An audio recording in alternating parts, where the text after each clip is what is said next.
이 시간 우리 주님께서 우리 모든 성도님들 위해 넘치는 은혜로 함께하여 주시는 줄 믿습니다. 늘 항상 믿음으로 승리하시는 주의 백성들 되시기를 간절히 소망합니다. 광풍이 있을 때에 라는 제목으로 우리 3주 연속 하나님의 말씀을 대하게 됩니다. 지난 시간에는 첫 번째 시간에 광풍이 있을 때에 이 광풍은 누구에게나 찾아올 수 있다는 것입니다. 누구에게나 고난과 어려움이 있을 수 있는데 우리는 그 광풍 속에서 어떻게 살아가야 되는가? 첫 번째로는 우리가 믿음으로 살아야 된다라는 사실을 확인했습니다.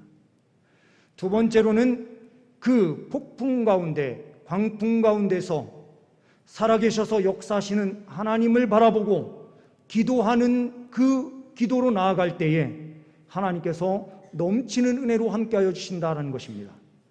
그 기도의 결과, 믿음의 결과로 오늘 주님께서 베풀어 주시는 구원 역사를 확인하게 될 것입니다. 모든 영광을 주님께 올려드리며 믿음의 걸음 걸어갈 수 있는 우리 모두가 되시기를 간절히 소망합니다. 우리는 본문 말씀을 통해서 첫 번째로 발견하게 되는 것은 구원은 담대하게 선포해야 한다라는 사실입니다. 제가 PPT나 자막으로는 일부러 요거는 처리 안 했습니다. 우리 성도님들께서 성경을 보시면서 확인하셔야 돼요. 17절 말씀을 보시게 되면 유라굴로 강풍을 만난 첫째 날에 펼쳐지는 현상입니다. 연장을 내리고 그냥 쫓겨가더니라고 되어 있어요. 여기서 연장이라고 하는 것은 돛을 내리는 것입니다. 돛을 내리고 바람과 파도가 이끄는 대로 그냥 가는 거예요. 두 번째 날이 되었을 때에 이튿날 사공들이 짐을 바다에 풀어버리고 라고 18절 말씀에 말씀하고 있습니다. 세 번째 날에 이루어지는 현상들이 배의 기구들을 그의 손으로 다 내버렸다라고 표현되는데 아직 짐은 남아있는 상태입니다. 오늘 말씀에 함께 떡을 먹고 이후에 남은 모든 밀들을 바다에 버렸다라고 하는 표현이 나오는 것으로 볼 때에 먹을 운송하던 밀, 이것은 로마 제국에 갖다 바쳐야 되는 것과 관련이 있을 가능성이 매우 큰 건데요. 다 버리지 않고 가지고 있던 그것들을 마저 다 버리고 배를 띄우게 됩니다. 배를 띄우는 이유는 가까이에 항만이 있다라는 사실을 느낌적으로 알기 때문에 배를 띄워서 조금이라도 더 가까이 육지에 닿게 하기 위한 방법이었습니다. 3일이 지나고 20절 말씀에 보게 되면 여러 날 동안 해도 별도 보이지 아니하고 큰 풍랑이 그대로 있음에 구원의 여망마저 없어졌더라라고 표현되고 있습니다. 이제 다 죽었다라고 하는 생각이 들어올 때쯤 되었을 때에 22절에 내가 너희를 권하노니 이제는 안심하라. 너희 중에 아무도 생명에는 아무런 손상이 없겠고 오직 배뿐이니라. 이것을 선포할 수 있었던 이유는 무엇입니까? 23절에 어젯밤에 내 곁에 서서 하나님께서 친히 나에게 말씀해 주셨다는 거예요. 어떤 말씀이요? 바울아, 두려워하지 말라. 이 말씀을 주신 이유는 무엇입니까? 바울이 두려워하고 있었다라고 하는 증거의 말씀이기도 해요. 바울은 순교하기 위하여 로마로 가고 있어요. 그런데 광풍이 일어나는 그 순간에 왜 두려워했을까? 믿음의 사람도 죽음을 각오하고 주님을 따른다라고 하지만 때로는 광풍 앞에서도 낙심하고 두려움에 휩싸여서 어찌해야 될 바를 모르는 상황 가운데 있을 수 있다는 거예요. 오늘 34절 말씀은 이렇게 말씀하고 있죠. 음식 먹기를 권하노니 이것이 너희의 구원을 위하는 것이요 너희 중 머리칼 하나도 잃을 자가 없으리라.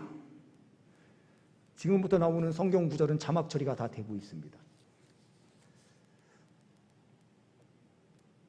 너희의 구원을 위한 것이고 너희 중 머리카락 하나도 잃을 자가 없을 것이다. 이것은 담대함입니다. 아직도 항만이 보였다라고 하는 말은 날이 새기 전 상황에서는 그것이 보이지 않는 거였어요. 날이 새기를 기다리면서 선포하는 내용이에요.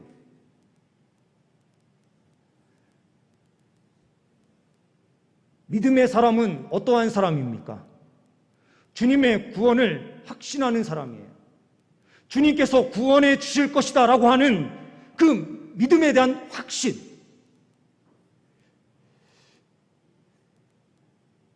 우리가 믿음이 있다라고 하는 것은 그냥 믿는 것이 아니라 확신입니다. 작은 믿음을 가진 사람이 있고 어떤 사람은 큰 믿음을 가진 사람이 있어요. 담대하게 우리를 구원하실 하나님에 대하여 선포하는 일이 얼마나 중요한지 모릅니다. 특별히 낙심 가운데 있는 상황, 구원의 여망이 전혀 없다라고 생각해서 모든 사람들이 다 낙심하고 있는 자리에서 비전의 사람이고 믿음의 사람은 무엇을 말합니까? 그들을 일으켜 세우는 말을 하는 거예요. 걱정하지 마십시오. 우리가 믿는 하나님이 우리에게 말씀하셨습니다. 그 말씀을 선포하는 것이 얼마나 중요한지 몰라요.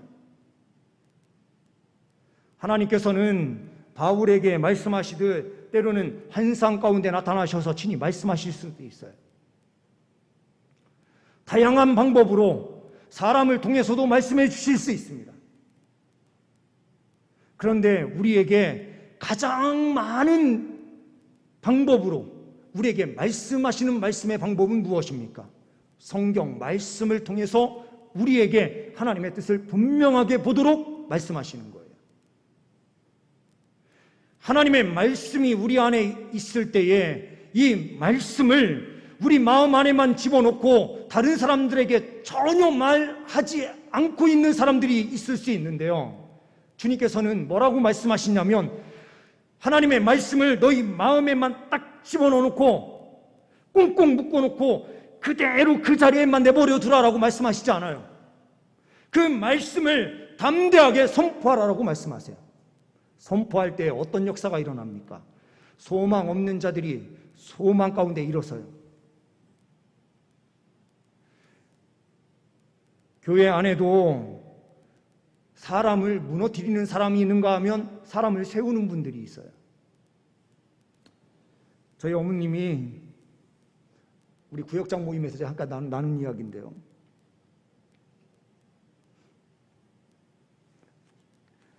권사 임직을 하셨거든요.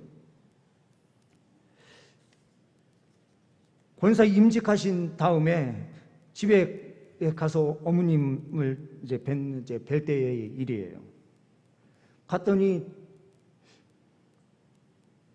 권사 임직을 받으셨으면 임직했다는 걸 뭔가를 보여주셔야 되는데 안 보여주세요. 그래서 제가 여쭤봤습니다.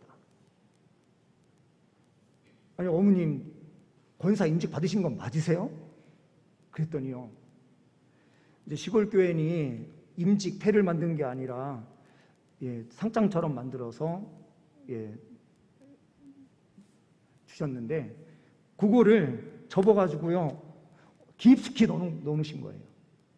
왜요? 그랬더니요. 개나 소나 다 받는 권사 무슨 소용이 있어? 이렇게 말씀을 하시는 거예요. 아니 그게 무슨 말씀이세요? 그랬더니 어머님이 우리 시무 권사님 중에 한 분이 자기 자신이 권사 임직 받을 때는 2명, 3명 받은 게 다였는데 이번에 받을 때는 다 서리싸 없이 이제 거의 다 받았다 이렇게 뜻하는 것이겠죠. 다 줬으니 개나 소나 다 주는 권사다라고 이야기를 하더라 하시면서 권사 임직 받으면 교회에 떡도 하고 뭐 해야지 막 하면서 계획하신 게 있으셨나 봐요. 그 이야기 딱 듣는 순간 모든 계획을 다 접으셨습니다.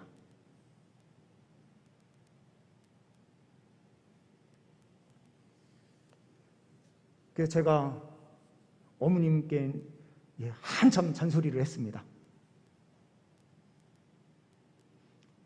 교회 공동체 안에요, 어떻게 하든 임직을 받은 분들이 기쁨으로 헌신하게 하고, 그것은 사람이 준 것이 아니고 하나님께서 주신 것이다 라고 말하면서 기쁨으로 헌신하게 만드는 믿음의 사람들이 있는가 하면, 하지 말아야 될 그 말로 낙심시키는 사람들이 존재할 수 있다는 거예요. 바울은 어떠한 사람이었습니까? 유라굴로 강풍 속에서 희망을 잃어버렸는데, 아무것도 없는 상황 가운데서 하나님께서 우리를 지켜주실 것이고 우리는 다 구원받을 것입니다 라고 확신 가운데서 선포해요. 이것이 바로 믿음의 사람입니다.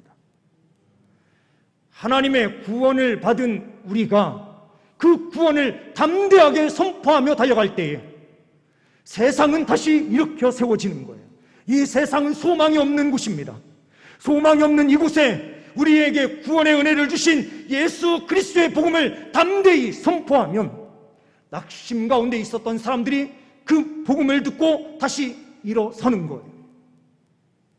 우리 안에만, 가슴 안에만 넣어두라고 주님께서 이 귀한 구원을 우리에게 주신 것이 아니라, 주님께서 구원하신다라고 하는 이 놀라운 사실을 담대하게 선포하라고 우리에게 사명 주시면서 주님께서 우리를 만나주신 것입니다. 그 사명을 온전히 감당할 수 있는 우리 모두가 될 수 있기를 소망합니다. 두 번째로는 구원은 고난을 통해서 이루어진다라는 것입니다. 36절, 37절 말씀은 이렇게 말씀합니다.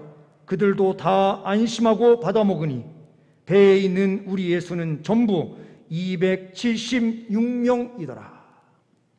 여기에서 276명, 이 명이라고 하는 사람 수를 뜻하는 이 명이 헬라어 단어를 찾아보니요, 요게 다른 곳하고 조금 다른 표현이 기록이 돼요.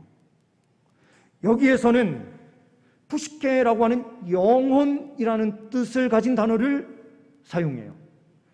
276 영혼이라는 표현을 쓴 겁니다.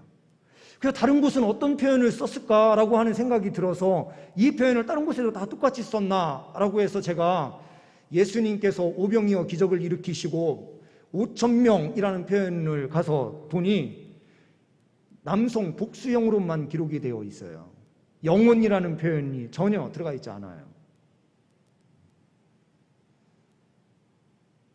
여기에서 특별하게 영혼이라는 표현을 썼는데요, 왜 영혼이라는 표현을 썼을까요? 그 앞에 있는 그들도 다 안심하고 받아먹으니 라고 하는 이 말씀은, 제가 지난주에는 해석을 하나 이렇게 한 적이 있죠. 바울이 먼저 떡을 떼서 축복하고 떡을 떼서 자기가 먼저 먹어요. 14일이라는 시간이 지났으니 이 음식이 안전한가라고 하는 부분도 보여주는 부분이기도 해요. 그런데 또 하나는 그들도 다 안심하고 받아 먹었다라고 하는 이 뜻은 바울의 신앙 고백을 그대로 받아서 안심하고 함께 그 신앙에 동참했다라는 의미도 포함되는 것입니다. 광풍이 일어나고 배가 파선할 수 있는 상황 가운데 내몰렸을 때에 276명이라는 영혼을 주님께서 이 바울에게 허락하여 주셨고, 그들의 구원을 주님께서 친히 담당하시면서 완성시켜 나가시는 것을 우리는 말씀을 통하여 보게 되는 거예요. 고난은 구원의 기회가 되는 것이죠. C.S. 루이스는 이렇게 이야기합니다. 고난은 우리를 향한 하나님의 부르심의 확성기이다. 스피커예요. 고난이 있으면요, 고난은 믿음 없는 자에게 주는 게 아니고요, 믿음을 주시면서 주님께서 부르시는 곳에 그 고난을 주신다는 거예요.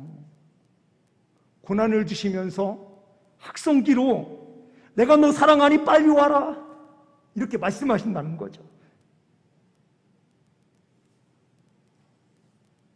혹시 망비보라는 말을 혹시 들어보셨나요? 망비보. 요즘 이게 줄임말이 너무 많아가지고요. 도대체 무슨 뜻인지 모르겠는데요. 찾아보니까 이렇게 돼 있더라고요. 망하면 비로소 보이는 것들. 망하면 비로소 보이는 것들이 뭡니까? 떠나는 친구들이 보입니까? 아니면 주변에 아무도 없는 자기의 현실이 보입니까?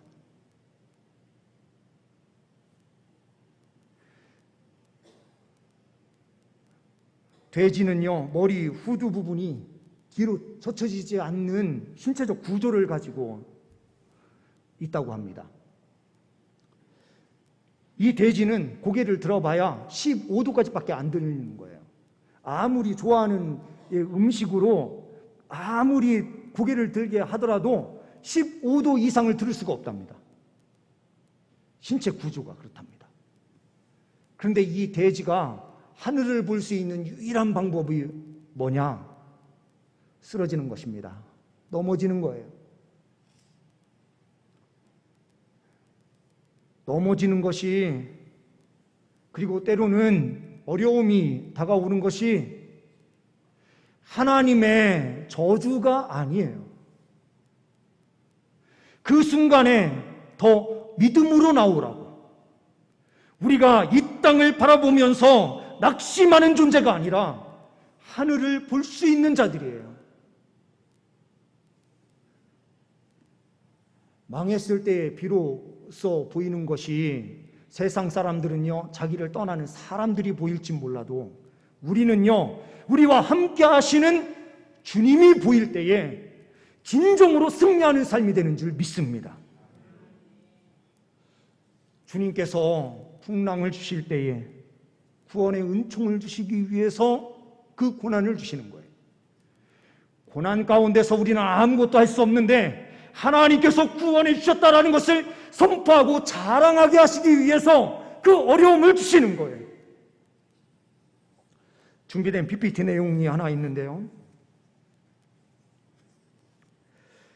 희대의 소망이라는 제목의 책을 쓴 이희대 박사가 있습니다.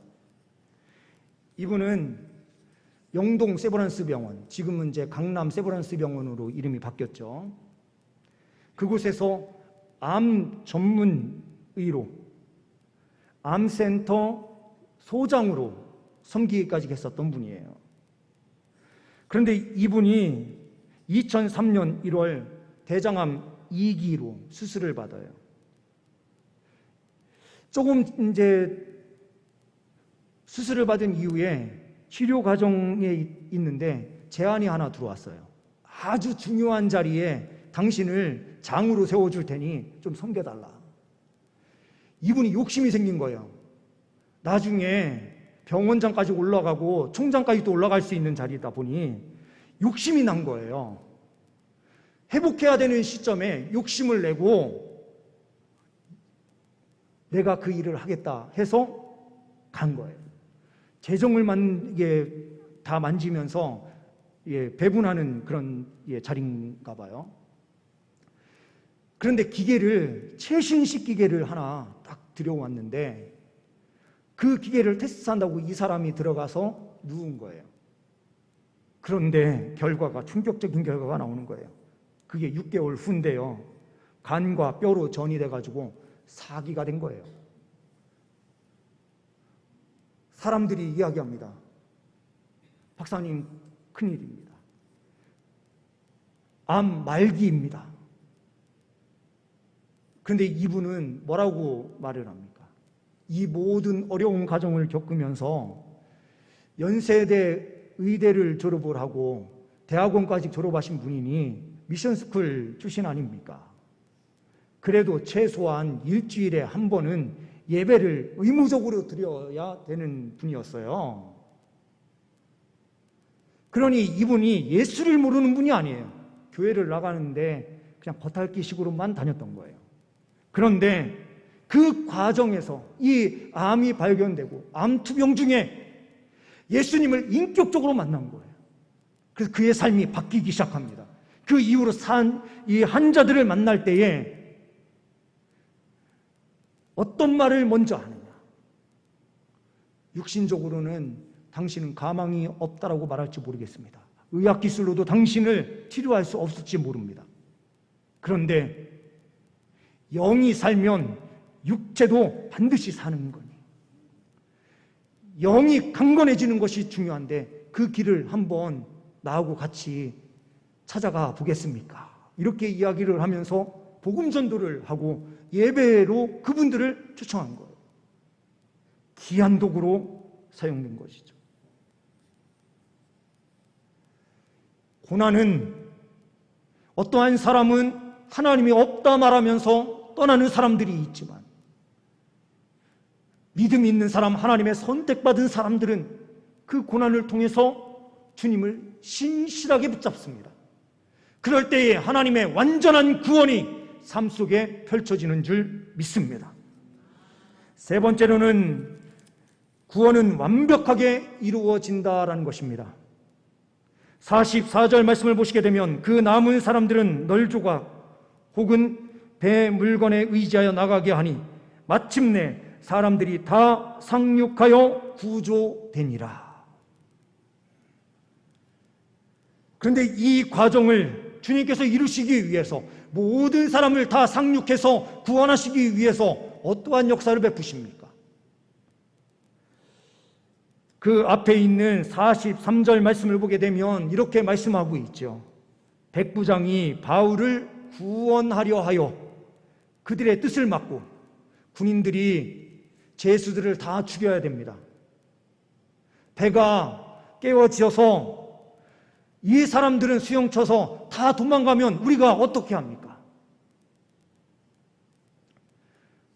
죄수를 탈출하려고 할 때 죽인 것에 대한 책임은 그 사람 군인에게 묻지 않지만 만약 도망갔다 하면 그 군인에게 책임을 묻는 것이 로마 법이었어요. 그러다 보니 자기의 책임을 벗어날 수 있는 방법은 무엇입니까? 죄인들을 죽이는 거예요.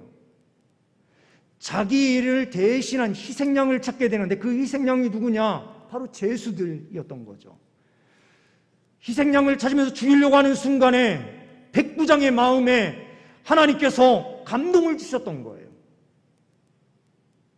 백부장이 바울을 가만히 지켜보니 다른 사람과 다른 거죠. 하나님과 함께하는 사람이 어떠한 사람인지를 분명하게 보아할 수 있었던 거예요. 그래서 바울을 살려야 되겠다라는 마음이 있으니 다른 사람들도 다 살리는 방법을 선택하게 돼요. 근데 이것을 통하여 주님께서 무슨 일을 하십니까? 바울의 담대한 선포의 그 말씀의 선포가 조금도 부족함 없이 그대로 다 이루어진다라는 것을 확증하여 보여주시기 위해서 주님께서 일하신 거예요. 너희들은 머리카락 하나 다 상하지 않을 것이다 라고 말한 그 말을 그대로 이루어 주시기 위하여 주님께서 일하시는 거예요. 믿음의 사람이 하나님의 말씀을 부여잡고 선포하는 길로 나아갈 때에 그 인생을 하나님께서 책임져 주시고 하나님께서 구원해 주시는 거예요. 그 광풍 속에서 고난 속에서 우리를 죽게 하시는 분이 아니시라 우리를 반드시 구원하시는 분이 우리가 믿는 하나님이십니다. 시편 기자는 40편 2절 말씀에서 이렇게 고백을 해요. 나를 기가 막힐 웅덩이와 수렁에서 끌어올리시고 내 발을 반석 위에 두사 내 걸음을 견고하게 하셨다. 주님께서 웅덩이에서 또한 기가 막힐 그 웅덩이와 수렁에서 우리를 끌어올리셔서 든든한 길로 걸어갈 수 있도록 하시는 분이다. 또한 시편 34편 6절에는 이렇게 말씀하고 있습니다.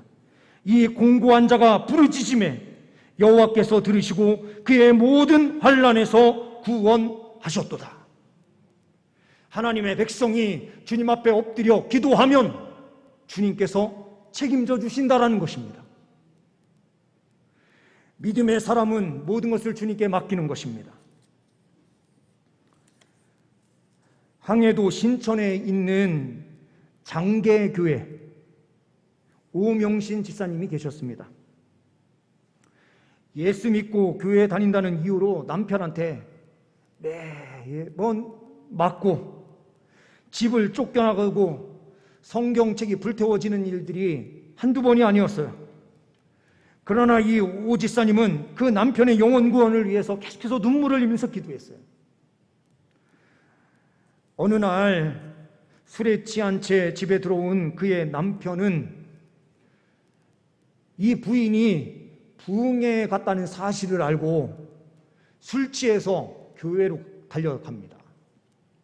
교회에 딱 도착한 그 시점이 부흥회가 말씀이 딱 끝나고요, 불이 다 꺼진 상태에서 뜨겁게 기도하는 시간이었거든요.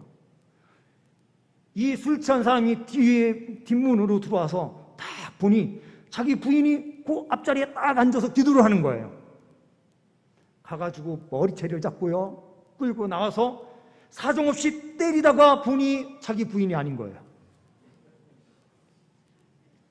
그런데 이게 더 큰 일이 있어요. 면장의 부인이었습니다. 이 면장의 부인을 때리고 나니 환장을 하는 거죠.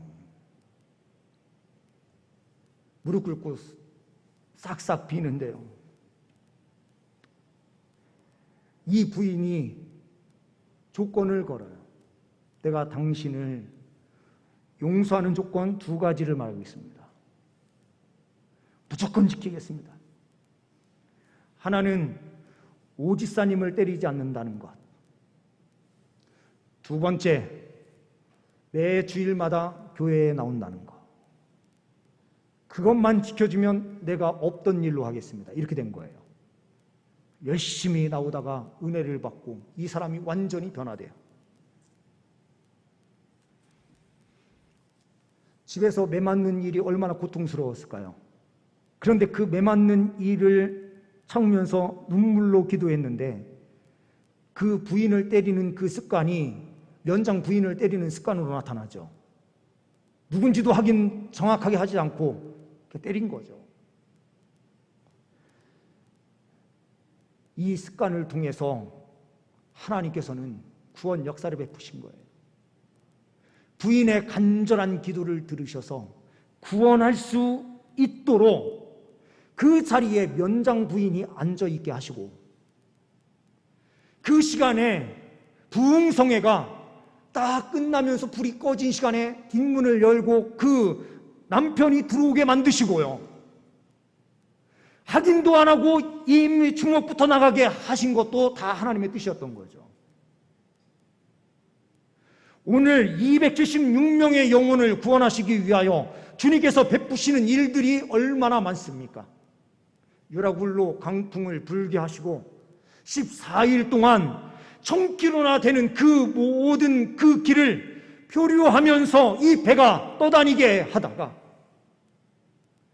그곳에서 뱃사공들의 활동과 여러 가지 일들을 다 주님께서 맡게 하시고 보호해 주시고 인도해 주시는 은혜를 허락하여 주시는데, 모든 것을 예비하시고 섭리대로 완벽하게 그 구원이 이루어질 수 있도록 하셨다는 것입니다. 더 중요한 것은 이 276명을 통해서 주님께서 무엇을 하셨을까입니다.